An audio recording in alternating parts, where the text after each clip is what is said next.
Ladies and gentlemen, boys and girls, children of all ages, Lure Sports proudly brings to you the best racing podcast in the world. Now, here's your host, Lauren Leach, the color guy, Mark Allen, the Loose Lugs Racing Podcast.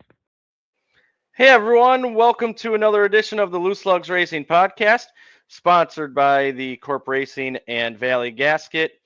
Thank you, Tim, Ben, and Carrie, for all that you do for us and the racing community. It's truly remarkable what you allow us to do and many others. So thank you. Mark, happy birthday to you. Happy birthday to you. Happy birthday, man. You didn't have to sing that, dude. Don't give up your day job. Thanks, man. Yeah, what a week so far. Well, July is always my month anyway, so I get all 31 days. But wow, the pouring of affection and contact with so many great people out there, man, and the fans and the friends and family and everything, man. It's been a crazy week. It's been fun. So yeah, and thank you to everybody. I appreciate it. Well deserved, man. You've been my best friend for many years. It's I'm just glad that the friendship that we have and well deserved everything that you get and all the affection and everything, because you do a lot for a lot of people, for me, for Lure Sports, for the racing community in general, for many people, and I just appreciate the hell out of you, man. Well, knock it off, man. So it's the way I am, man. It's the way I roll. So yeah. I make friends easy, man. So yeah, and I'll help anybody that asks for it. So that's my motto. And I live for today because tomorrow's not promised. Exactly. So there you go. It's all wrapped up all in a nice big bowl. All right. Well, man, we got a great episode again coming up here. We're going to talk about the Fox River Racing Club, of course, also the Slinger Nationals that just happened. We're going to have the Slinger Nationals Champion, Majeski, come on, talk a little short track racing, some NASCAR Craftsman Truck Series, and who knows what else that will lead to. So let's get right into it. Let's start with last week's Fox River Racing Club, a week out at Wisconsin International Raceway. We'll start with the Wisconsin Sport Trucks. Brady Vanderloop takes that win. Man, he had to come from the back to the front after being involved in an incident, and he did it, man. He's got one hot rod underneath him. Yeah, he's been doing that multiple times out there, dude. So yeah, it's fun. It's fun watching him slice and dice and get to the front. He's always relevant, man. Yeah. Gavin Klein started up front, but he dominated the Sizzlin' 4 feature. Yeah. He stunk that one up, man. He had a half a lap lead, man. Still wasn't giving up at the end, man. He still had his foot on the gas. Ethan Beatty collected another win in the Super Stock as well. He's had a great season to this point. He's winning everywhere. He even won the figure 8 down at Slinger Sunday night. So, man, he wins everywhere with that red 35 on that one, right? Yeah. Brazen Bennett won the late model feature. Yeah, that one kind of fell into his lap. He was running 5th, man, and there was some contact and had a mini parking lot over in turn 1. Didn't look like damage too bad. But then again, I've heard other things that, yeah, there was some damage. That's a bad place to end up flying into the wall there. So unfortunate, but yeah, Brazen Bennett. Yeah, a sweep, right? I don't think that's happened out there in that since, 2021, something like that. Yeah, he got the sweep there. An unfortunate incident late there. Hate to see that, and glad to just see everyone's okay, and hopefully they're all back out for this week. But congratulations to Brazen on taking that one home. Chad Butts, what can you say about him? Another super late model win for the 8 team. Man, I tell you what, that's the team that's has the best momentum going at this time, man. And heck of a team there, man, and they are performing right now out there. And then ending the night before the fireworks, Craig Krieger took the figure 8s in that throwback scheme. That was pretty cool. Yeah, that was cool, man. So them guys always put on a good show at the end of the night, man. Then we had fireworks, too, on top of it. So that was all cool to top it all off at the end of the night. That was awesome to end the night with fireworks and celebrate Independence Day. And hopefully everyone got to enjoy July 4th and celebrate the way you wanted to and had a great weekend. That's always a great holiday to celebrate, obviously. My favorite, even though it's around my birthday, though. But that's kind of part of it anyway. Yeah, yeah. Yeah, we got another great week coming up here. We got the Bergstrom Victory Lane Imports week coming up here, and also Veterans Night, which got postponed from 3 or so weeks ago. So thank you to Bergstrom Victory Lane for sponsoring the week, and also thank you to the veterans. We try to say that all the time. Thank you. We can't say thank you enough. Absolutely not. It's so crucial to our lives what you've sacrificed and done for us. So veterans get in free tomorrow night. Also, the Rob Vandermoss Memorial is also pushed to this week. So hopefully that'll be a great night, an extended show for the Wisconsin Sport Trucks, and hopefully we put on a great show for Rob. Rob And also, Jim Duco isn't he going into the Ring of Fame too? So, and you know how he's been out there, man. So he's worth being honored also. Yep, they got the special quarter mile late model race there for Duke. So big night coming up here tomorrow night. Racing starts at 6:30. So hope to see everyone out there for another great week of Fox River Racing Club racing. Let's get a big crowd like last week. Did you see that one, dude?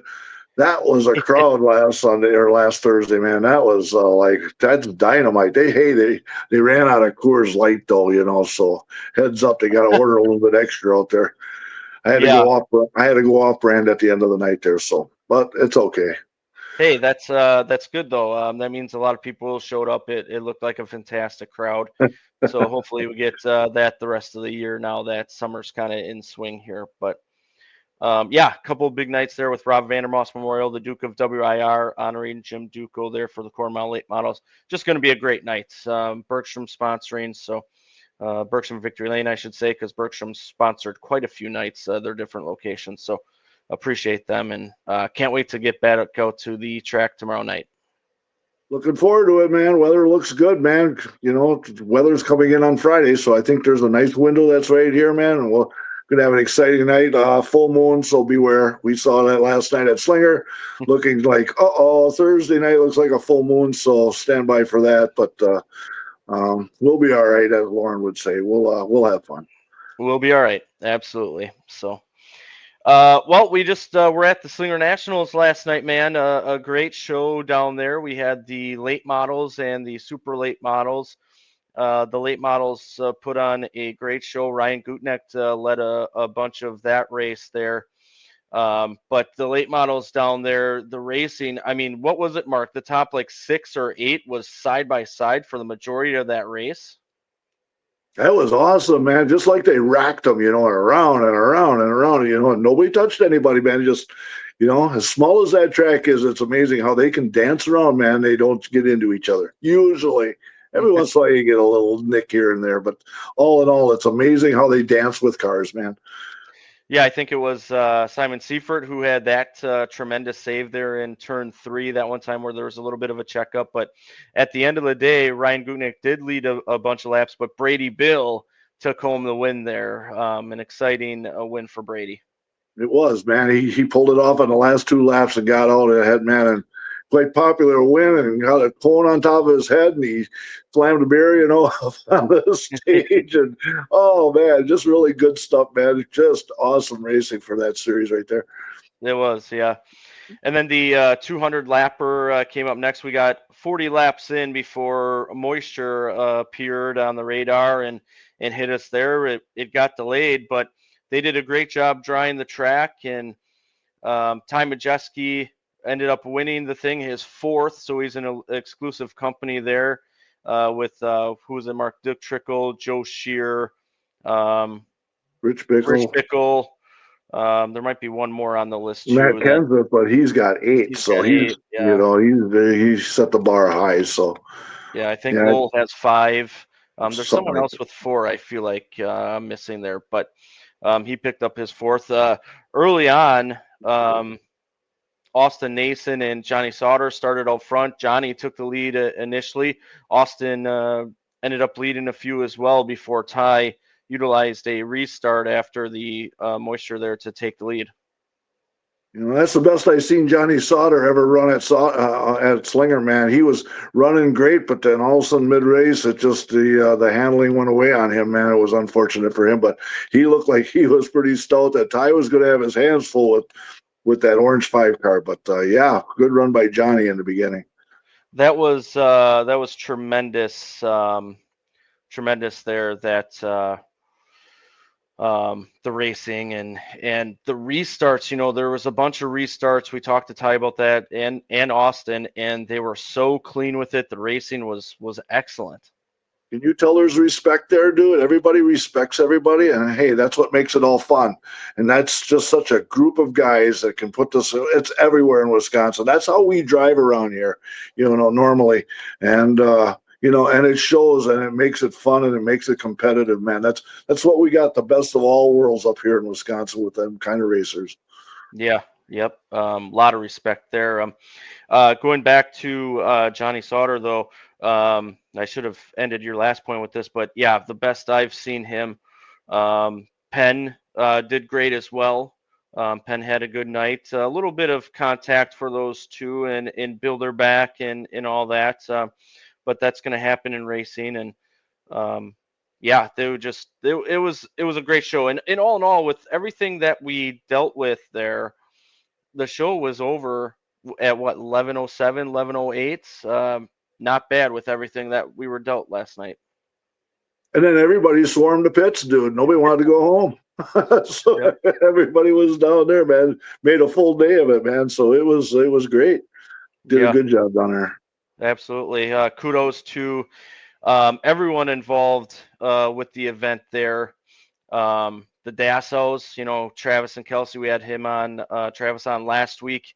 They did a fantastic job. A lot of people are talking about the crowd and that the crowd didn't seem big. I would say if you looked later on at the time just before racing started, it was just as good as crowd as ever. I remember there was some nationals where I was kind of worried about Slinger the track for a while, where the crowd wasn't so good. That was back in the early 10s, probably. And this crowd was just fine. So there were some pictures taken pretty early, even up until qualifying and after qualifying. But if you look just before race time, it filled in nicely. It was a late arriving crowd this year. Wasn't that something? Because, yeah, qualifying was starting out. We looked there and just like, oh, what's going on here? Everybody going to stay home and watch flow and whatever, and not smell it, and feel it. And, hey, that's the bonus of going, right? It's a whole different ballgame when you go live like that. But to each his own, some people didn't travel. A great crowd, man. Nothing wrong with what they had down there. But yeah, amazing late crowd, all of a sudden, hey, look at that. And all of a sudden all the bleachers mostly filled up. Just that one by the start finish line had some room yet. So there was still places to go. So, there was a place to sit down somewhere. Yeah. Ty picked up a bunch of lap money as well. He did. So it's Shear, Bickle, and Trickle, and now Ty Majeski with 4. There's some, I think Lowell's one with 5, and then Matt with 8. He's halfway to Matt. Can he potentially get there? But why don't we go out to the hotline and talk to the new 4-time Slinger Nationals champion, Mark? All right, man, let's do it. Let's go to the hotline. Let's do it. All right, Ty, thanks for joining us. Newly crowned 4-time Slinger Nationals champion, joining some pretty big names like Trickle, Shear, Bickle on that list. Just an incredible feat. How are you doing, man? Yeah, good. It was a late one last night. I didn't get home till about 5 a.m. Just hanging out with the guys and stuff. And it's been a little bit of a down season for us. This was my first win of the season, so it was nice to get back in victory lane and do a little celebrating. So like I said, it's been sort of an up and down season. We've had great speed on both sides, the truck side and the super late model side. Just haven't gotten those results to go with it. So happy we were able to finally put a whole race together and take some of that speed and finally win with it. So a little bit tired today, but ready to head out to the go-kart track tonight. Hey, man, I told my wife this morning, I go, hey, here's a stat I said that I couldn't believe. I says, do you know that's Ty's first checkered flag? And she said, what? And she was about as surprised as I was when you told us last night, man. Yeah, quite a bumpy year this year, this 2025, huh? Yeah, we have, and you're just gonna have that. You have those seasons or stretches of particular seasons, and it's just the way racing is. It's so humbling. You go from the highest of highs, in November winning the championship and winning the race at Phoenix, and kind of haven't had those results yet this year. So although I believe all the pieces of the puzzle are there, it's just a matter of putting it all together and getting some of these races to go our way. And finally we had one, go pretty well our way last night. And, hopefully that kind of bursts the bubble for the year, and hopefully the floodgates open and we start winning some of these races and getting back to our normal form. So, yeah, you just got to manage the lows and manage the highs. Never get too excited and never get too down, and just trust the process. And that's what I've been doing. And I know the results will come. It's only a matter of time before luck or whatever you want to call it starts to even back out. So it's just like I said, part of the ups and downs of racing. And like I said, just got to trust the process and keep your head down and keep rolling. I want to recap more of last night. I know we did that with you on our just our interview at the track there, but there's one thing or a couple of things that we didn't touch on. One was the battle with Johnny Sauter. You and Johnny have had some great battles over the years. I mean, you've worked together at Thor Sports and everything. You guys had quite the battle, and quite frankly, I don't mean to be. I'm not trying to be disrespectful, but Johnny Sauter hasn't had the best of runs at Slinger there. So Austin, he had one of the best runs I've seen him have down there in a long time. And then you're joining him on the front row and having a pretty good battle. What was that like battling with Johnny? Well, Johnny's always a hard pass. That's for sure. Obviously, he's a great racer. Proved that year in and year out in our sport for a long, long time. And yeah, he knows how to position his car to make it really difficult to make a pass on him clean. So yeah, we've had a few good battles over the years. Johnny and I feel like we raced each other incredibly hard, but for the most part respectful. And I knew he was going to make it hard on me last night. Obviously, Slinger Nationals is one of the biggest races of the year, and happened to catch a little bit break. I think race control called the choose a little bit late, and I was in third at the time, and Nason, kind of not knowing that we were choosing, followed Johnny to the top, and then gave me the front row on the bottom, and that just so happened to be the restart I timed the best, and he might have had a little bit of wheel spin, and I had a little bit of leverage into turn one, and was able to make that pass relatively clean. I, like I said, use a little bit of racetrack up off of two just to stall his run. And, once I had him at my quarter panel going down the backstretch, that pass, becomes pretty easy through 3 and 4. So, yeah, it just worked out. The timing was good. I think it was probably inevitable just looking at the race car that we had, especially in the second half, that we probably get to the lead, but maybe it wouldn't have been quite as clean. So, I was glad to have that opportunity to make the most of that restart. Another respectful battle that you had last night with Austin Nason, and you got another guy that you've battled up front with, locked horns at times, but that battle was so fun to watch, and how respectful you guys were, and all of that. It's been, I don't want to say it's been a while since I've seen a battle like that, but a close battle where it's so respectful. It was so refreshing to see. Yeah, it was. I appreciate that, and I think just the way with the race was, with the way our cars were. I think Austin's a smart racer, been doing this a long time. I think he kind of understood that if things were going to get a little bit aggressive, that he wouldn't have been able to get away. Like when you make an aggressive move on somebody, you want to be able to get away and have them not get back to you. So I think he was probably waiting to get more aggressive later in the race. If there was, a restart under 10 to go, then I think the gloves probably would have came off and he would have probably pushed the issue a lot more. But when you have 25, 30 to go, and he was able to watch my race car for, 100 laps, and he kind of understood where he sat versus where I was. And I think he probably knew better than to push the issue with that many laps to go. But like I said, I think if we were in the single digits and had a restart, it would have got aggressive, which it should be. It's Slinger Nationals. So, thankfully we never got to find out, and I was able to execute on those restarts. And a lot of respect to him for racing me clean. We've raced each other really hard in the past for numerous wins over the course of the years, and we've been aggressive with each other at times, but also very respectful. Hey, one thing, man, afterwards, man, you do something that's very popular in the stands, and they love it, man. When you do the Polish victory lap, and it's to, honor Alan Kowicki, man. And you wouldn't believe how much the fans really enjoy that, man. It's really cool you pull that off.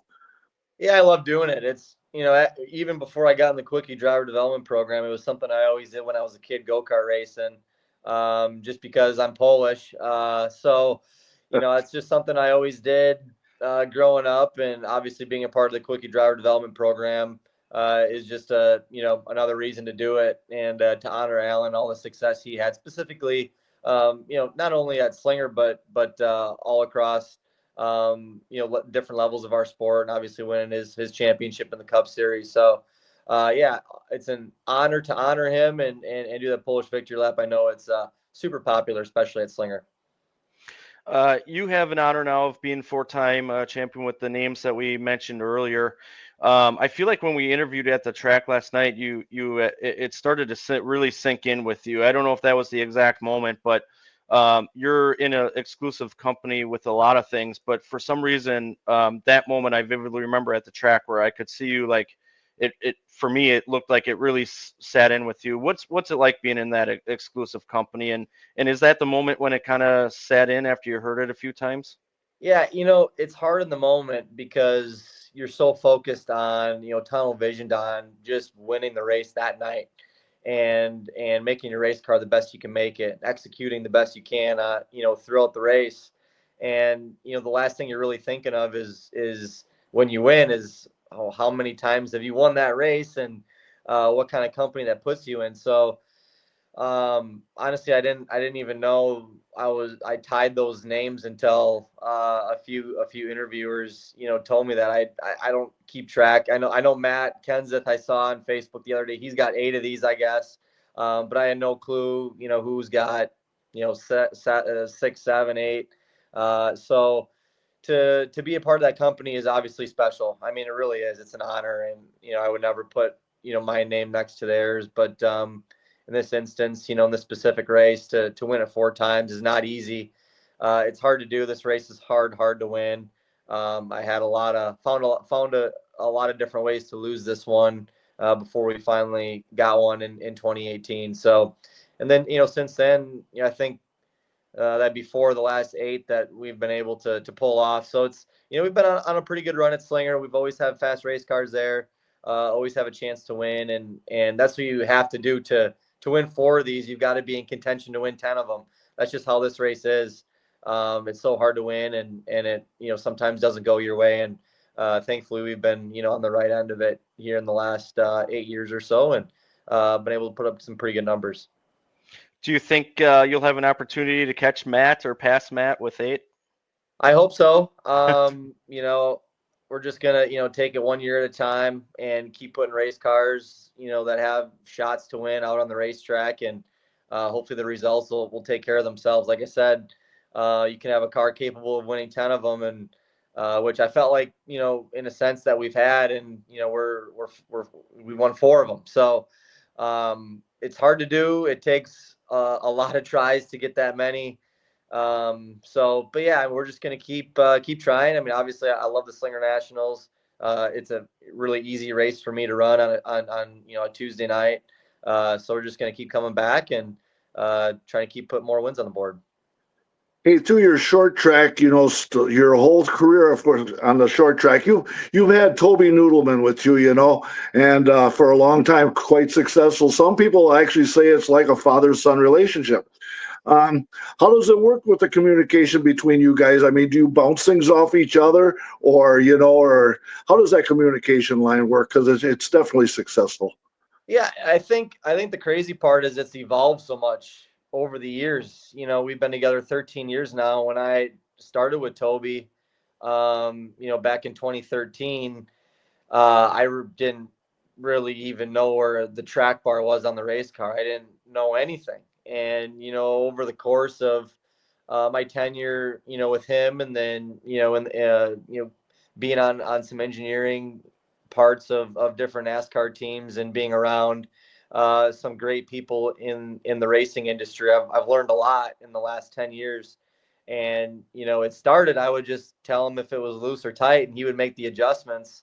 But now over the years, I've been able to get to the point where I know these cars in and out, and I understand what they need to feel like, and I understand, what packages we have, and kind of what's going on with our cars. And, as a driver, when you're the one actually feeling the car, it's a lot easier to make those adjustments and for them to be consistently right. Where, from a crew chief perspective, and not just Toby, sometimes, when a driver isn't quite as experienced, there's a disconnect because the crew chief isn't the one feeling the race car, right? So there's always a level of guessing when you're going off of specifically driver feedback.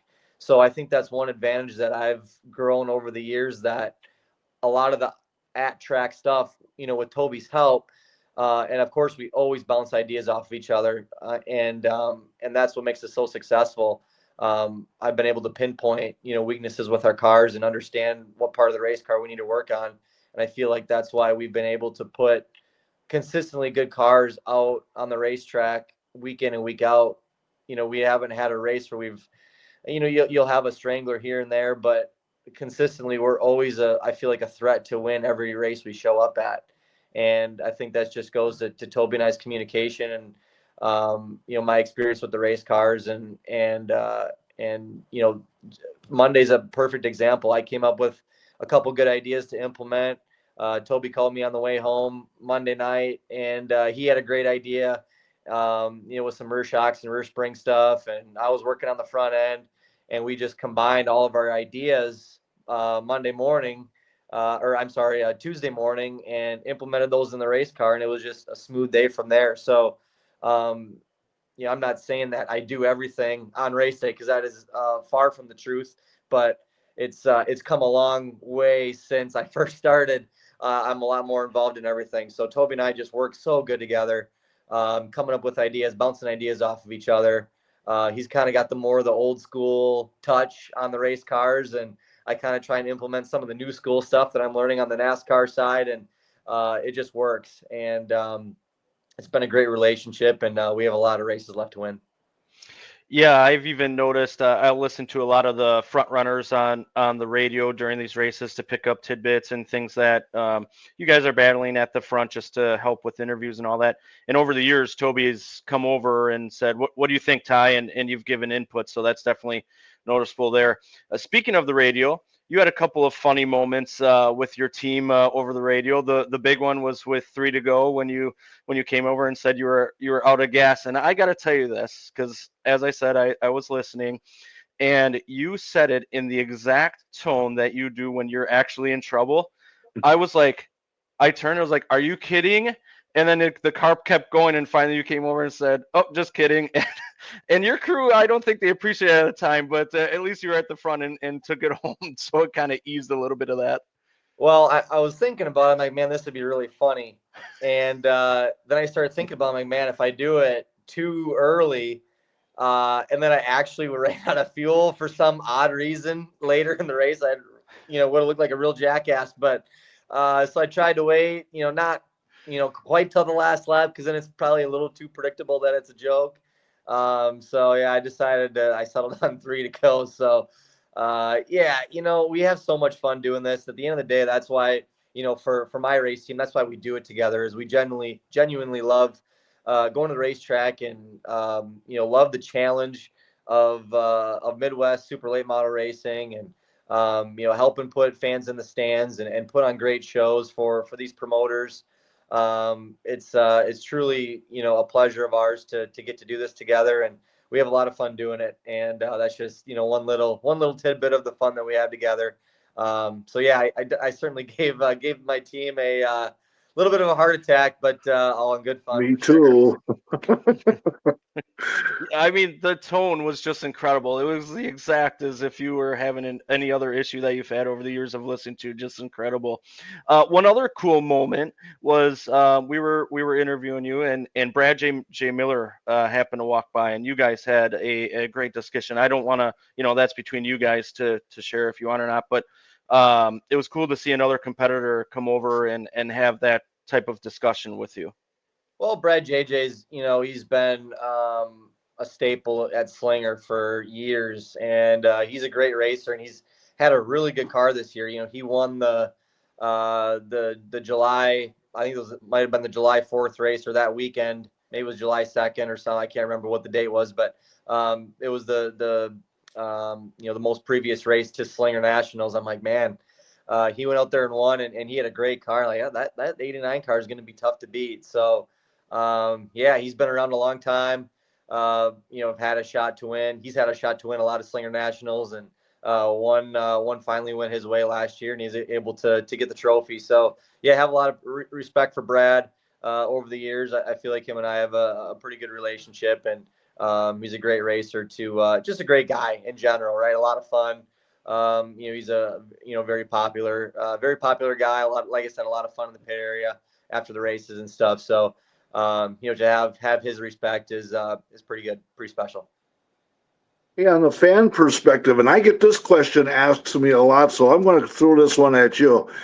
Hey, we got practice, and a whole bunch more of practice, and you're practicing out there in a hot sun on a hot track, and then you're going to actually be running a night race. How can you be practicing during the day and take that information and run it over to a night race? I think the biggest thing for me is, obviously we have some experience on, what the track does day to night. I don't necessarily, when I'm practicing as much as I am, I'm not really looking at the balance of the race car per se. It's more of a feel and ride quality, getting through the bumps, right? Because the bumps really don't change from day to night, right? All that stuff is the same. So I'm not looking for, oh, it's too loose, oh, it's too tight. It's more of, oh, this got through the bump better. That got, through the bump worse. That, turned down the hill better. This gave me a little bit more rear grip, or so it's more of a timing aspect for me when I'm practicing during the day, and we kind of know, where the track tends day to night. So as long as I'm, close within a balance that I know will translate well enough tonight, it's more of a, I'm working on the timing of the car, timing of the corner, more so than, like I said, absolute balance. Hey man, transitioning over into the Craftsman Truck Series here. Up and down year for you so far. You're in the playoffs currently, 38 above the cut line. You're going to Lucas Oil at the end of the month, where you're the previous winner, Watkins Glen and Richmond. So a couple of good racetracks for you. But at the cut line, and there's a little bit of a gap to Grant, who's ahead of you. You have two teammates that are just below you, so you can get them done. Is there added pressure right now? Are you feeling some added pressure being on the cut line? Well, I think I was probably before Lime Rock. We had a pretty small cushion, and we couldn't afford another, race like Bristol or Kansas where we don't get any stage points and finish 30th. We cannot have another one of those. So, I would say there's pressure before that, and I think some of that is maybe alleviated a little bit. But if somebody else wins, that is below us, suddenly we're on the outside looking in, and we've got to go and outpoint, Honeycutt or Enfinger. So hopefully that doesn't happen, or if a guy that hasn't won yet wins, I hope it's us and we can lock our way in. So like as you said, a couple great racetracks for us in Richmond and IRP, and going to Watkins Glen for my first time. We've been pretty good on the road courses, so I anticipate that race going at least pretty good for us. So I feel good about where we're at. We have, like I said, a lot of great racetracks coming up.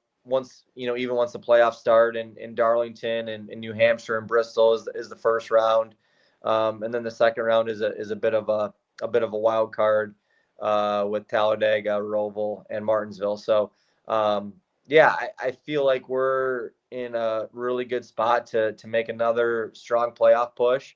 I know maybe on the outside looking in, it doesn't necessarily look like that, but I really believe that we can put together a run very similar to last year. So it would be nice to have some playoff points just to get a little bit closer to those guys.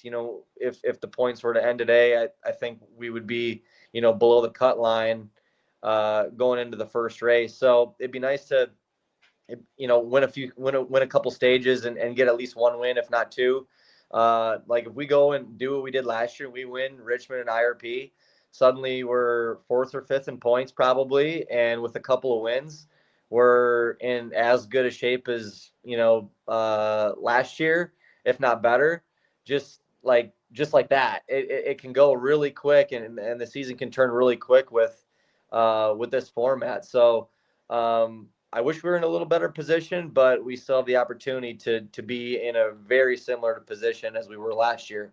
Like I said, we win a couple of races, and I don't know what that would put us for seeding, but I would say for sure it would be in the top four, just with the way the wins have been spread out this year.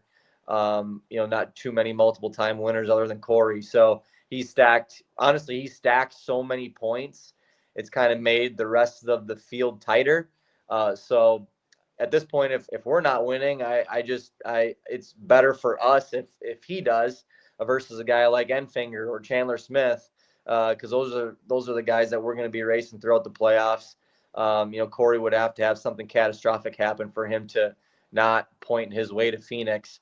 He's got such a gap on the field from a playoff point perspective. So, that's kind of where we sit. Like I said, I feel like we're poised to make another run at it, and we'll see what happens.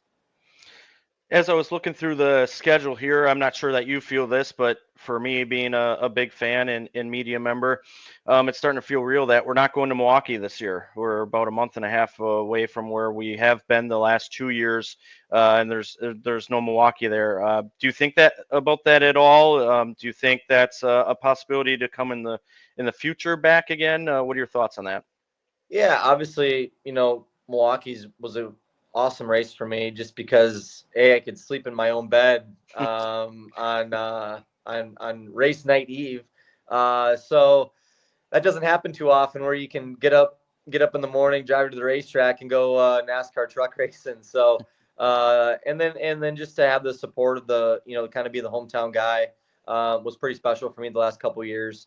It's been I wish we could have gotten in victory lane, but I think there's hope that there's a potential for a return, but I think it sort of got replaced by New Hampshire, which is probably the closest racetrack in the country to Milwaukee from a shape and banking perspective. So going to another similar racetrack that will also hopefully be a good track for us. It should suit kind of our package and what we do as a race team on the 98 bunch, and we should be able to replace a good racetrack for us in Milwaukee with another good one in New Hampshire. Hey, this midsummer break, it really helps out not only your team, but ThorSport all together to actually sit back, regroup, and then make the big push here, right? Yeah, it was, this last stretch in the last couple months was tough on, not just us, every race team. So, but it's good to get the guys some rest and kind of replenish our fleet of trucks. Not that we were ever, going to the racetrack half-assed or anything. I would, I don't think we ever got close to, not bringing something that wasn't great, perfectly prepared or something that we really didn't want to race. We never got to that point, but it was just a lot of work to keep up with, some of the misfortunes that we've had and tore up some trucks. It was a lot of work to make sure we had the piece that we wanted to have to go to, the racetrack week in and week out. So, just to have a little bit of a break and rebuild some trucks and implement some new things. This was a good timing for us. It's like I said before, it's, really right before we go to some really good racetracks for the 98 team. So I think the timing is right for us to, make another playoff push. We'll have some fresh race trucks and some fresh guys to go to the racetrack with those race trucks. And we'll be rested up and ready to rock and roll at IRP in a couple weeks. Last thing, Ty, you mentioned you're heading up to GSR Cartway up in Clintonville here tonight. That's something that's always been important to you, is kind of ushering in that next generation and helping out kids and all that. What do you enjoy most about doing that, and what do you get from that? Because it's truly incredible that you're trying to usher in that next generation, which we desperately need. Well, I love doing it. Over the years, I've built up a pretty good, platform and fan base, and I'm very thankful for that. And I never want to take that for granted. And just able to, give back on to one of the racetracks that, shaped me into the driver I am today. I've, won a lot of races at GSR Cartway. I think I won a Junior 3 championship there in 2009. And the racetrack is really no different than what it was when I was, running it. What would that be, like 15, 16 years ago now. So still, a lot of the same, faces there running the racetrack, and some of the same guys that I used to race against still, go out there and play on Wednesday nights. And so it's cool to just go back and get everybody excited. And a lot of the kids, I feel like, really enjoy me being there and telling a little bit about my story. And they can, that's where I started. So I hope the kids understand that it is possible, to start at GSR Cartway and make it to the upper levels of our sport. So to tell my story and hopefully give everybody there something to shoot for, and hopefully, no matter what direction they go, whether it's to stay on dirt or go asphalt racing, it's always healthy to have the next generation, of racers coming up and keeping short track racing alive and well in Wisconsin. So I love doing it, and it's very, nostalgic for me to go there and go to the racetrack where I grew up racing, and to have a classic GSR Cartway burger. They haven't changed in 15 years, so I'm pretty excited for that tonight. Have a couple burgers. So yeah, it's just a lot of fun, and I'm glad I'm at the point where I can give back and support the racetrack that, like I said, helped make me the driver I am today. Well, hey, man, we appreciate as fans for you doing that and ushering them in and giving back like that. I think that's very important, so we appreciate that. We appreciate you for a lot of things here. You've done a lot for us, so you do a lot for the racing community. Just appreciate it, man. So congrats on another Slinger Nationals Championship, and we'll see you here in the near future. Thanks, man. Yeah, thanks a lot, guys. Thanks for having me on. All right, man. We'll see you at the white race next week, so I'll be looking forward to that, man. We'll be there. All right. Well, Mark, we always appreciate talking to Ty Majeski there. 4-time with all those illustrious names, and the illustrious company that he's in is quite incredible. But the thing that got me was him talking about GSR Cartway and going up there after a big win like that, and going up there regardless of how his night went on Tuesday. We need that next generation, and it's just cool that he respects the history of the things and then also wants to bring in the new generation. I think that's just incredible. Just think, man, there's a kid or a couple kids that are going to walk up and they're going to look up and they're going to go, oh my God, here's my face. It's going to be just like me when I was 9 years old seeing Dick Trickle. And I'm standing next to my race car driver, and I'm standing right there, and it gives you feelings that you'll never forget the rest of your life. And there's some kids that are actually going to get that, man, tonight. And hey, who knows what's going to happen there? That could actually start a racing career that can just blossom. And I mean, what he's doing for that is just priceless, man. That's priceless stuff. Yeah. We were just talking off air a little bit, you and I kind of had a moment yesterday that I haven't told anyone about, where it was just like, watching Ty going around and, Morrissey and Nason and Summers and just to name a few. I'm not trying to leave anyone out, but it was just like, it's incredible that we get to see these guys race. And I just kind of had a moment where I was like,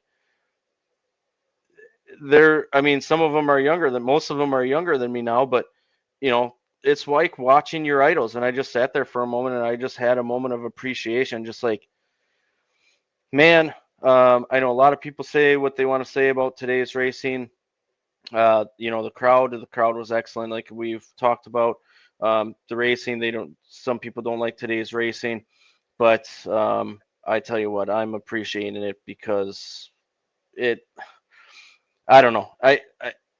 Some people call the heyday back in the day, but I still feel like we are making some pretty good memories, and it still can be considered one of the best racing eras that there will be because of the talent that we're still watching today. You have to appreciate what we got, man. It's just, and yeah, there's some naysayers and negativity out there, but you know what? It's just, yesterday and what we all did yesterday is just a memory that will last, forever. Say, hey, remember the 25 Slinger Nationals, man? I can talk about it 10 years from now and say, now that was a good one, that you always remember. So, yeah, appreciate what you got, and what these guys do, not only from, Slinger to a high speed, Kakana to, and all of a sudden then they go over to the Dells, and they dance with their cars over there. And I go down to Tech and hear these guys are racing side by side. The last week I was over there and, seeing Casey Johnson, he passed everybody, and you walk up to the side of the car and there ain't a mark on it. And you go, how do you do that? You're racing this close all the way around and around and around and around and around, and you don't see a nick on the car. You're like, that takes talent, man. That's unbelievable how they dance with them cars, man. I appreciate that stuff. And up here, I know they talked about it on Flow a little too, and the racing up here is just different. And I think it was Johnny Sauter they were talking to, and he said, well, why is the racing different up here, or it's special up here? He said it's still pretty much mom and pop. It's still, dads and kids, mom and kids doing these things together, and that's what makes the racing clean for the most part and special up here. So I tend to agree with that, and yeah, like I said and you said, we got to appreciate what we have because this is some good racing and some good talent that we're watching for sure. In addition to that, I just want to put a bow on Slinger Nationals. Bubba Pollard was up here. That was really cool to see him come back. Unfortunately, he was involved in an incident, so that kind of stunk. And then the weekly competitors kind of had a rough night as well. I think the best was RJ Braun in 10th. Steve Apel got damaged in an incident. There was some damage on the 4 wide that happened. Some in an early portion of the race. I think first lap there was a checkup on the bottom point. But overall, it was an awesome Slinger Nationals. The Dassos have a lot to be proud of. Just a great event there. I feel bad for the weekly competitors and everyone that got caught up in some kind of incident, but in Bubba. But yeah, just an awesome event, man. Yeah, the last hand I shook was Travis Dasso and said, dude, I said, congratulations, man. What a show. Thank you very much, and wow, and they pulled it off, man, beat the weather, totally successful. We see the work that's being done at that track, man. We've been all over that place, man. You could just see where they've been here and there and everywhere, and they learned from this one, man. They're so, in ways, I guess they can try to make it better, but I didn't see it, so, yeah, kudos, man. Put it on the list for 2026. I'll be at the Slinger Nationals. Yes, sir. And yeah, we were starting to walk out, and I tapped you. I said, "Hold on," because I saw Travis had made his way over to Tech, and I shook his head. Thank you, and you have a lot to be proud of. We appreciate the heck out of you. So, yep. And then you came in after that, and that was cool seeing Travis down there, and him and Kelsey and the family put in a lot of work, and it was just incredible. So, moving on, though, we got some. Why don't we talk about some news that came out here, Mark? There was some big news that dropped. I think it was today in the F1 world. Christian Horner, who had been the Red Bull team principal for 20 years and had seen a lot of world championships from Sebastian Vettel, a lot of wins from Mark Webber joined in there as well. Wins from Sergio Perez, wins from Daniel Ricciardo, and of course Max Verstappen, and many championships from him as well. He has been let go by Red Bull, so he's no longer the team principal there, which was shocking news to me because I figured he was a lifer after all that they've accomplished over the last 20 years. Well, with Red Bull, that's a big deal, man. So that must have been one heck of a fallout, or there's other plans that are upcoming with that division there. So, All right. Yeah, big news there. IndyCar news, there's been some aero changes for Iowa. There's some downforce moved from the under wing to the rear ring to add drag in hopes of the car behind getting closer. The engine boost level will be the same as Indy. And then there's some tire changes. There's a new right front construction that would be different from the test 2 weeks ago. Will Power was one of the ones that did the test, Mark, and he said that they just added so much downforce, it's so stuck that it's actually painful. He did a half a stint, and he didn't know if he could continue the test. So should be interesting out there in Iowa. Yeah, they got two 275 lap races out there, man. So, yeah, out in the middle of the corn out there. So, it's going to be an exciting race. We'll see. It sounds like they're trying to improve their package that way too, man. Get cars to suck up a little bit more, maybe a little bit of drafting here and there. So, yeah, something to pay attention to there. Yep. For Craftsman Truck Series news, Greg Van Elst has started a truck team. It'll be the number 35, and he'll be in a Toyota. He will drive at least 4 races this year, beginning at Lucas Oil, IRP, Bristol, Talladega, and Martinsville. Kevin Shannon will be the crew chief on that new team. Yeah, we had him on a few years ago, man, and the results haven't been so hot, especially in the Xfinity Series. So, hey, man, start something new, and good to see that he's still, trying to find his way in there. So, yeah, good luck to Greg on that whole endeavor there. In Cup Series news, it was just announced today that the Clash will return to Bowman Gray Stadium in 2026. It will be on February 1st. So it is going to return to Bowman Gray, which is something that you and I talked about we would be in favor of. So that was good to see. Yeah, we didn't want a one and done there. So, there's a little bit of notebook there, and let's see how they can improve and make it better. So, yeah, looking forward to that. That's starts out February. So it practically starts race season. I think the 24 is the weekend before. So, but we got a long way to go through this summer, man. But we'll worry about that next year. Yeah.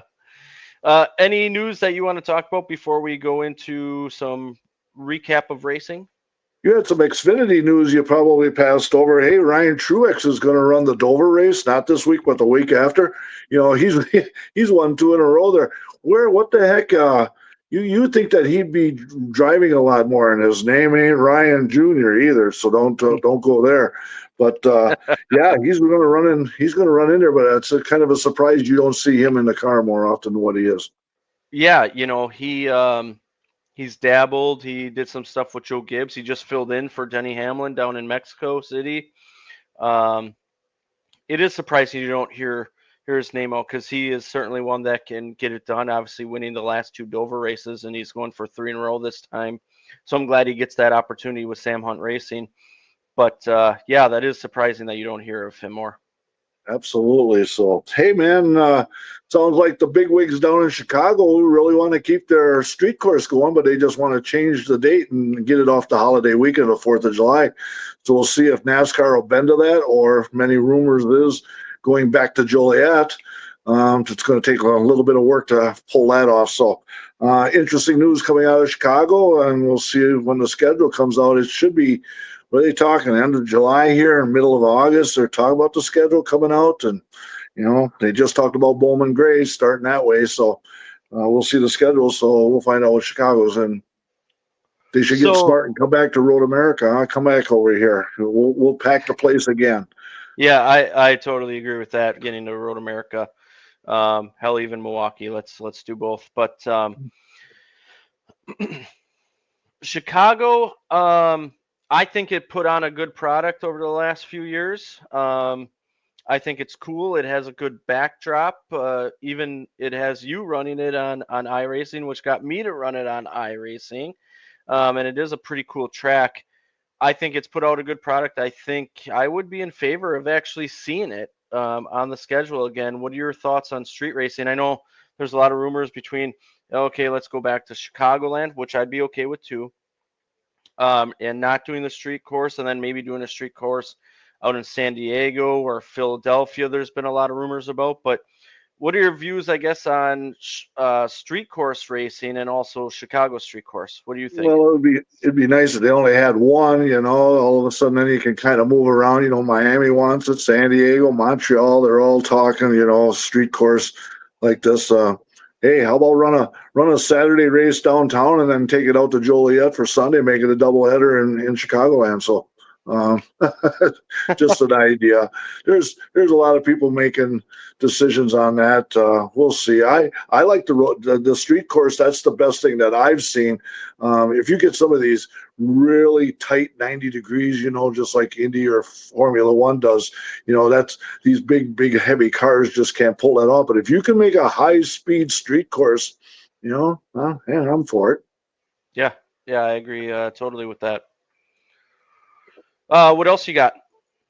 Hey man, that's just about it for all of that stuff, man. Let's see what's going on. How Chicago went this last week.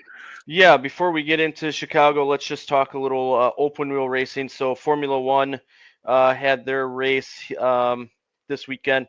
Norris ended up winning over Piastri, Hülkenberg, Hamilton, and Verstappen. Piastri actually got a 10-second penalty for driving erratically behind the safety car. They deemed that he braked too hard and could have been a safety violation. So he had to serve 10 seconds. He ended up serving it on a pit stop. Verstappen actually spun as well, but recovered the best he could to fifth. And Norris gets his first win in his home country's Grand Prix. So that was at Silverstone there. He's now only 8 points behind his teammate Piastri. So McLaren is definitely the top two and the top team this year so far. The next race will be at the end of the month, July 27th in Belgium. So they got a couple weeks off here. But man, Norris is definitely putting some heat on Piastri. They've had a long stretch too. They're on every Sunday. It's a pretty consistent schedule. So I'm sure they need just a little bit of a summer breather here too for themselves. Yeah, a lot of times it's every other Sunday. They do a few back-to-back. But yeah, they got, what would that be, 3 off? Or 2 off. So not racing for 3 weeks. So yeah, nice break for F1. But they'll be back in Belgium on July 27th. IndyCar this past weekend. In the next race, Sebastian Murray and his teammate Ricardo Escato had a very scary incident. I'm not sure if you saw that one, Mark, where they went flipping. Dennis Hogger ended up winning the race, but that was a scary incident between those two. Didn't know what they hit there, man. It was, the camera was up in the air like that, and it went under the camera and didn't see what they hit. And then when they finally took the far shot, man, them two cars were hurt bad, and the fans went nuts when they stood up and walked away from them, man. That was a pretty bad grinder right there. It was, yeah. And this was all at Mid-Ohio, which puts on a great show. The more I see that course, I want to go see it as well. Yeah. But the IndyCar race then, Newgarden spun on the start. Rahal and Power got a piece of that as well. Newgarden said just the rears locked up on him, and he wasn't sure what happened there. They had the in-car, and it just all of a sudden, like, he did everything except the hand signal that he was going to turn left, and lucky he didn't take out a whole bunch more, man. But, wow, he's got bad luck. What is that, 3 in a row, DNF? So he needs to straighten that out, man. He's had a rough season. I mean, the incidents that have been happening to him in Indianapolis didn't go as well. The technical infraction that Penske had in Indianapolis, losing, valuable crew members and top authority at Penske. They've had a rough go of it this year for sure. He had that grinder at St. Louis. He was on his lid, so that was a nasty wreck there. And then where was it the next week? He wrecked hard again. And then this week also. So yeah, just a bad summer of 25 for him. It has been, yeah. Rasmussen ran out of fuel. They didn't let them go back to pit road for some reason, so they ended up being out of the race. I don't know if they ever got it back to the garage where they let them refuel or not, but that was a strange incident. Nico Don, who pits for VK, got his foot clipped by Simpson leaving his pit, so there was a little scary incident there for Nico. And then Palou would go wide while leading, and Dixon, his teammate, got by.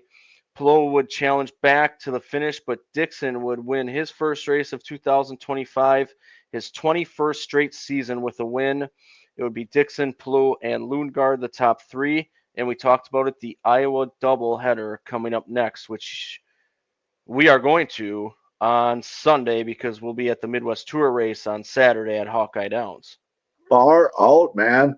We're going to go out there and we're going to watch some IndyCar. Have you ever seen an Indy oval race yet? Except, Milwaukee. Yeah. That one, what was that, 2015, way back then? Something like that. I used to go back in the 80s, when they had the Miller 200, it was always the weekend after Indianapolis, and you'd stand down there by turn one and watch them things fly around that corner and just jaw dropping. I'm looking forward to this at Iowa, man. This is probably going to be one of these, like, are you kidding me? This is something else. So something off a little different, man. Looking forward to it. So I've seen them at Milwaukee once, and I've seen them at Road America a few times. I think that's the only places I've seen IndyCar. So Iowa, you and I have talked about for years, if we ever get a chance to go to the Iowa corn race at Iowa Speedway, because we love Iowa Speedway too. That place, in fact, someone asked us yesterday, what's your favorite racetrack that you've been to in of course, locally, they're all great tracks, but Iowa Speedway is the first one that comes to mind, kind of for the both of us. It didn't take me long to answer that one. Just like, Iowa Speedway. Yeah. Just an amazing. And you know what? Hey, fans, let's get a convoy going and get out there, man. There's lots of seats available, man. You're going to enjoy it. Beautiful weather. And we're going to see a heck of a race out there this weekend. We were kind of waiting on the weather, and it looks good. It looks like it's everything's going to be good out there. So hopefully that stays put there, and it's going to be a great show. So looking forward to both of those events. We're only going to the second race at Iowa because we'll be at Cedar Rapids for the Midwest Tour, which is going to be an incredible show as well. In fact, Hawkeye Downs, the schedule is qualifying at 5:45 and racing at 7.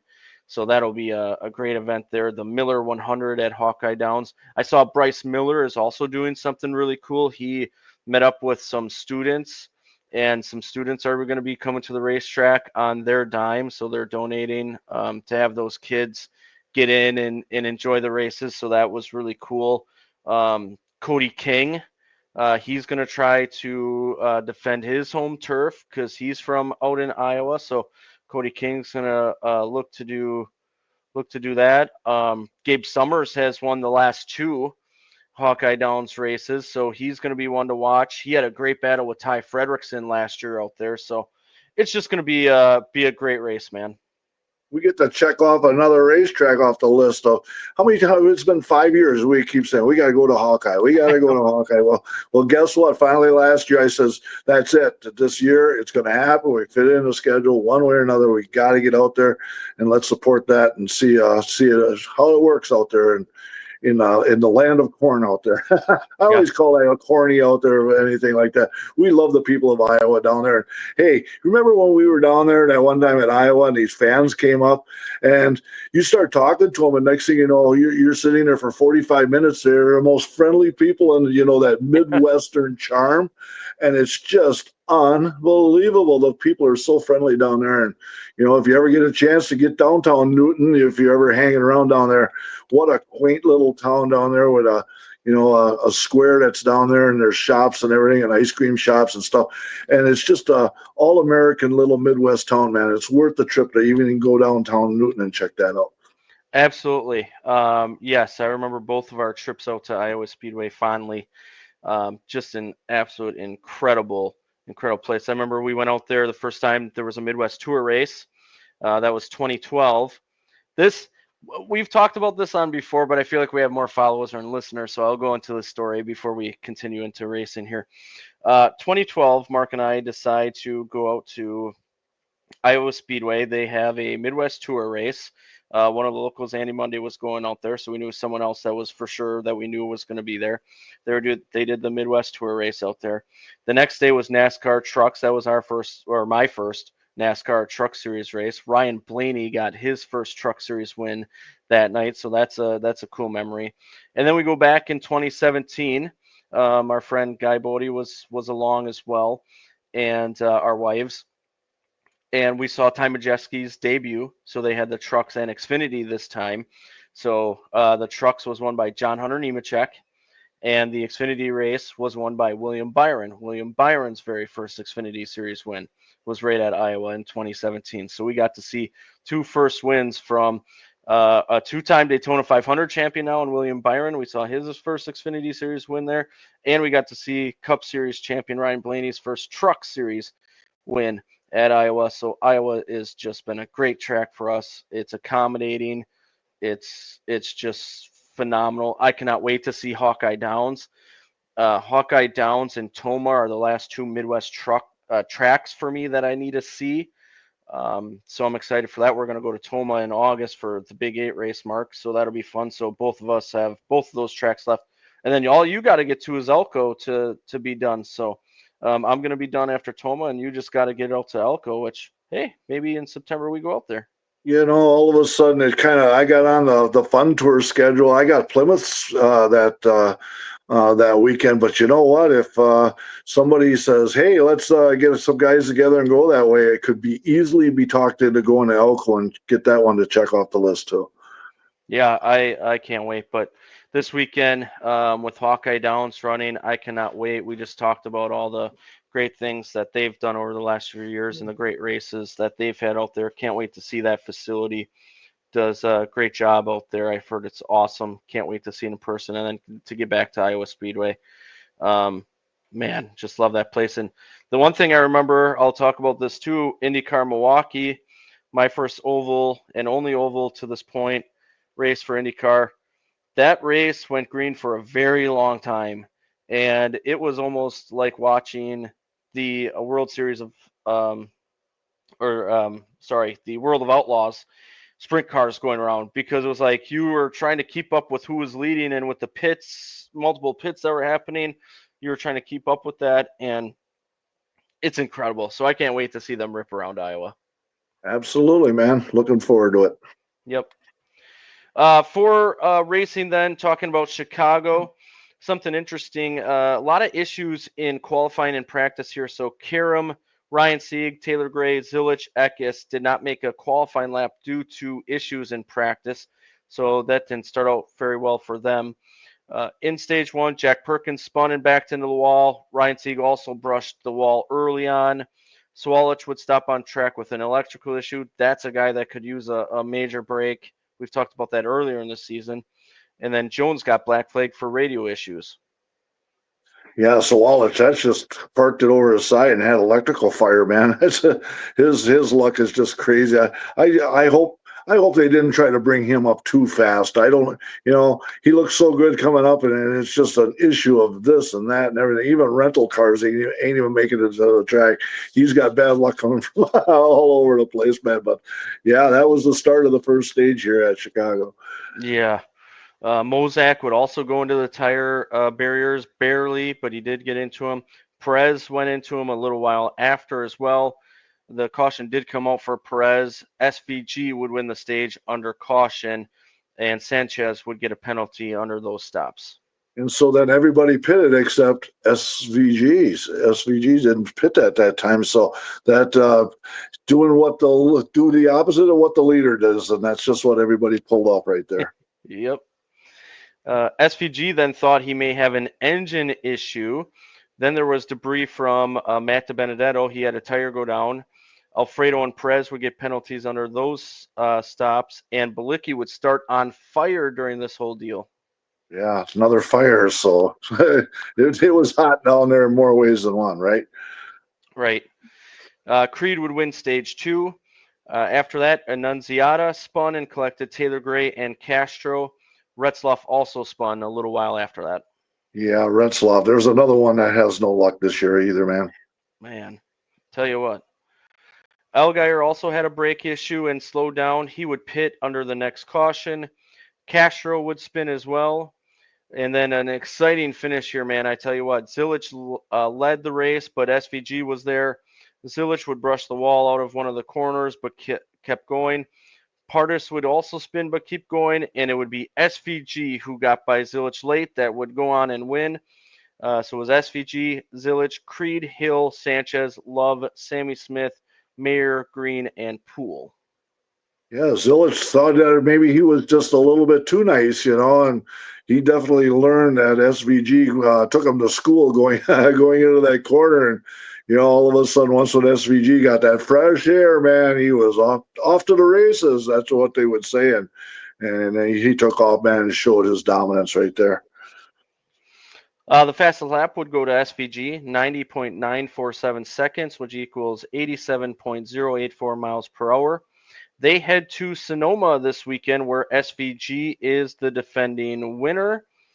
Let's get into our picks for the Xfinity Series, buddy. Hey, you actually get to go first on this one. That's amazing. We're neck and neck in the Xfinity Series. You're actually respectful there, man. I'll tell you what. You took SVG recently, so you know what? We're going to get the hot hand, and I'm going to take SVG, and I'll run him at Sonoma. He won there last year in the 9, so we'll give him another shot here. Well, you picked Zilich last week, so I'll take him. We'll just flip-flop picks here. All right, we can do that.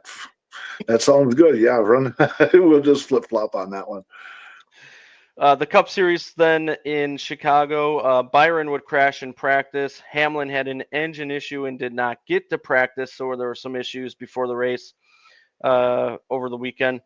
And then Byron had a clutch issue on lap 1. He would slow and have to pit early, so Byron's weekend was not a good one. He didn't run very many laps, man. That's for sure. Yeah, 1 lap, and so the clutch went out of it. That was the end of him. Didn't see him the rest of the day. Hocevar would hit the wall and spun. Austin Dillon had nowhere to go. Others could not stop in time. Keselowski, Brown, Elmendinger, Gillen, Herb, Suarez all pile in. Red flag would happen. Then on top of it, Hocevar's car even slams down while being towed when the tow strap broke. And then Buescher also had to replace the ECU under this caution. Oh yeah, that was crazy watching that car come off the wrecker, that the strap let go, so that's why they always say don't go underneath a suspended load, man, because you just never know if there's ever a failure with straps or hoist or whatever like that. So yeah, scary incident there, man. Mm-hmm. Bowman would spin. Bell would get a penalty on his stop, but it would be Michael McDowell who would win the first stage. And he sure looked really good right at that time, man. He was leading all the laps so far there. Mm-hmm. Wallace would go around. Barry would also spin. He and Jones made some contact. A caution would come out this time. But just before the caution came out, some were able to pit, and that would be a big advantage for those that did.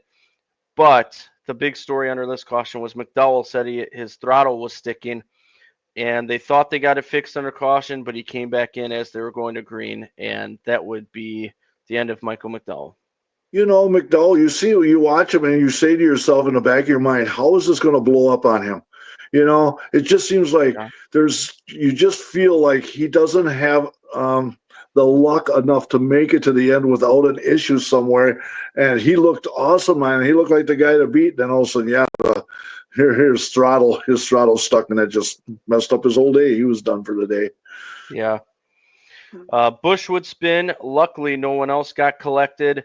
Leg would then spin.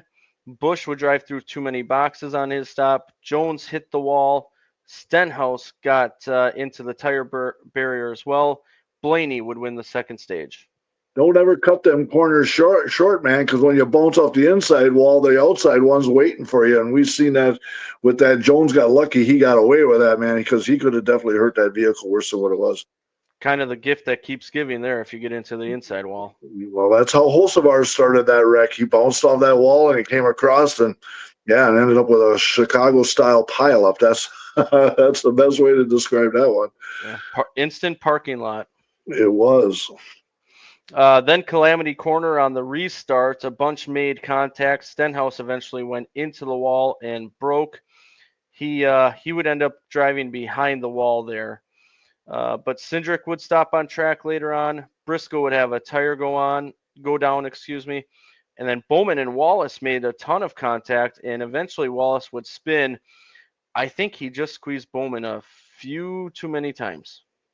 Yeah, he had enough of that. Boy, them two were locked together and everything. Like, we had weather that was coming in, and it just seemed like we were getting rushed along. And then also they threw a caution and thought, "Oh no, this is lightning." But they had a medical deal on the infield, and they had to get a medical vehicle into the infield like that. So the only way they could do that is if they stopped the race to get that ambulance inside there. And so then we were fortunate enough that we could actually get back to green. But for a second there was like, oh, the weather is going to get us here, but that wasn't the case. Yeah. Yeah, that weather was interesting there. And then another interesting that happened at the end of the race, Ware went into the barriers, no caution. He went in at 93 miles per hour. They took the white and then the yellow came out. So SVG would win under caution over Gibbs, Reddick, Hamlin, Busch, Allmendinger, Priest, Bowman, Hill, and Chastain. The fastest lap went to Reddick, 90.091 seconds, which equals 87.911 miles per hour.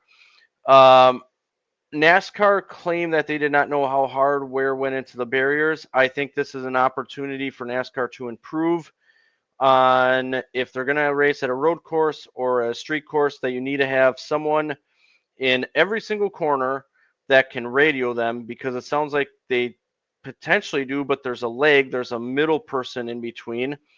And it took 36, 37 laps to call the caution. And even Ware was saying immediately he needed help, but they didn't throw the caution until late. They said that weather was not a factor, which I know a lot of people were talking about. So they said weather was not a factor here, but definitely an area of improvement if they go back to the Chicago street course or at any street course or road course that they have coming up here. It was crazy, and all of a sudden we see the incident and everything, but the next day there was somebody that was by the wall, and we seen that car go flying by you at 93 miles an hour and went straight into that tire barrier. And somewhere along the line, somebody thought that, oh, he's just going to back out and go. It was buried all the way up to the windshield wipers. Yeah, and then ask for help. And what they say, 34.7 seconds. And definitely knew that was going to be the headline this week, that people were talking, NASCAR talks safety, safety, safety, and scary incident. They need to learn from this incident, man. And we move on. Cody Ware's okay, but that camera of that red flash that went by the camera and into that tire barrier, that was scary stuff, man. Very scary. They said that was the hardest head-on hit in the next-gen era. And you think about the hits that Blaney's taken and all that, like that's incredible. That's we just can't have that. Safety's number one. Yeah, it sure is, man. So it kind of scoring the race that was there, but it they beat the weather. Chicago put out a good product once again. SVG, he's just amazing, man, and he's pretty good at kicking the rugby ball over the wall too. So it's all traditional stuff. So yep. So we go from one road course, and we're gonna actually go to another one. This more familiar one this next week. Yep. They go to Sonoma, where Kyle Larson is the defending winner, Mark. I get to pick first. I'm going to pick SVG. I don't think he has the greatest of stats out at Sonoma, but I'm going to take SVG here. He didn't race the Cup race last year, but he did run the Xfinity and won that race. So I can understand you teaming up with the 88 this week. That's what I pulled on you last week. I threw 2 double 8s at you. So I got to pick up somebody that's actually really decent on road courses. And the one guy that I picked out that does really well, and he looked pretty good this last week, but he had some gremlins. I'm going to throw some Chris Buescher at you. I'll tell you what, he has a way of getting around old road courses, and I believe that's might give SVG a run for his money.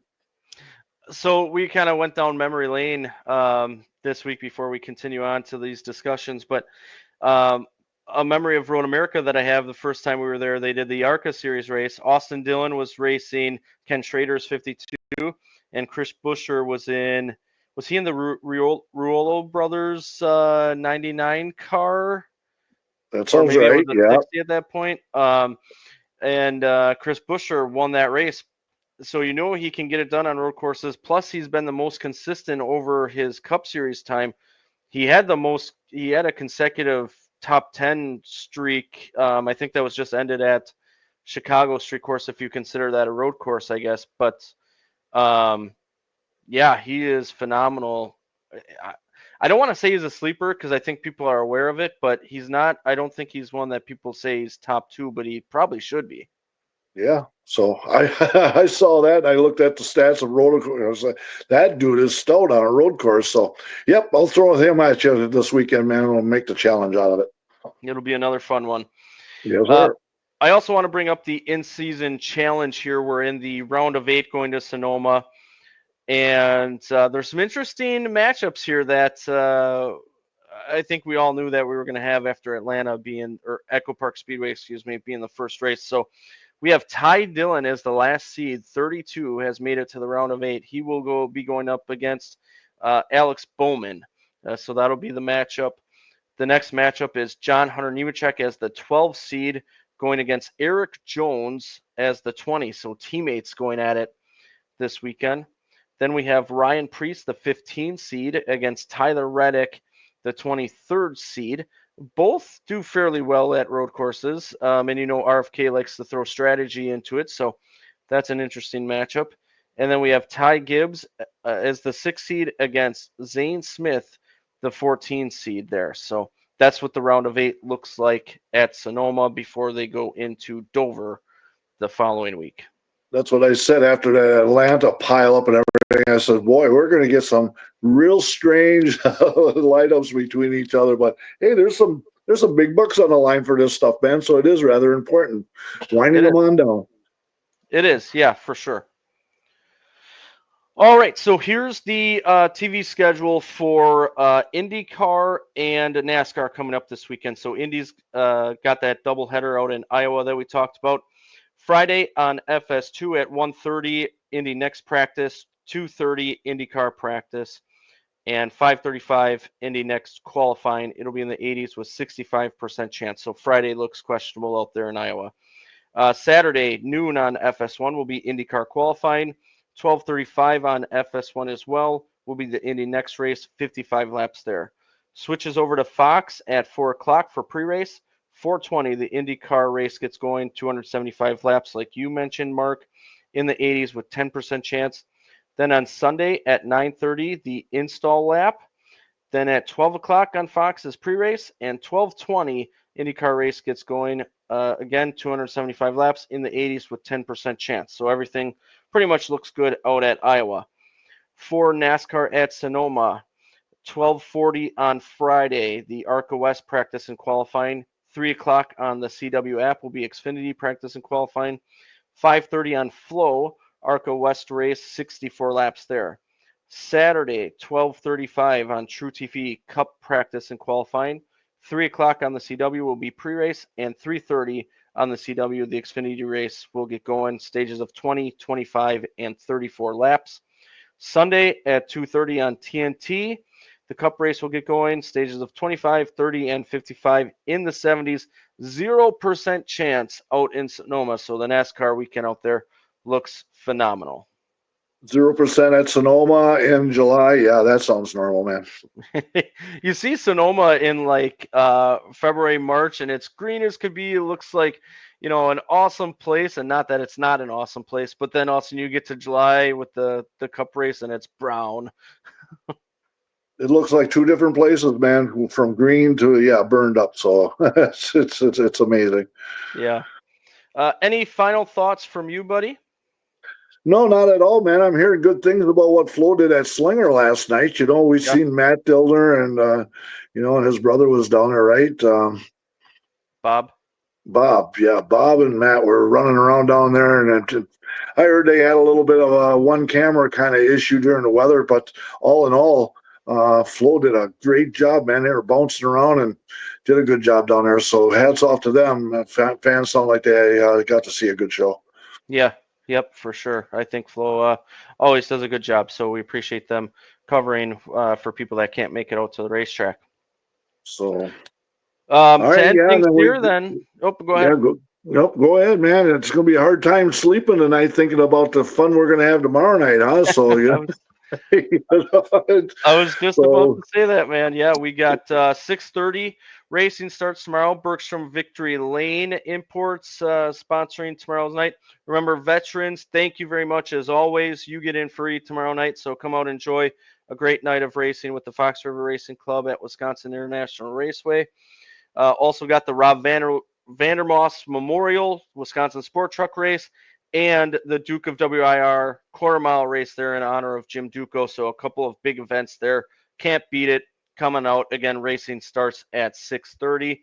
Then Cedar Rapids, the Midwest Tour, again qualifying 5:45, 7 o'clock. Racing gets going out there. Hope to see many of you make that trip out there. That's going to be a lot of fun as well. And then Sunday, we'll be out at Iowa Speedway for that second race of the doubleheader with IndyCar. So going to be a great weekend, man. Glad that you got to enjoy your birthday. Glad that Slinger threw the Slinger Nationals the day after for you to party some more and that everything worked out. Thanks to everyone involved with that incredible event. It was just awesome. Thanks to Ty Majeski for joining us earlier.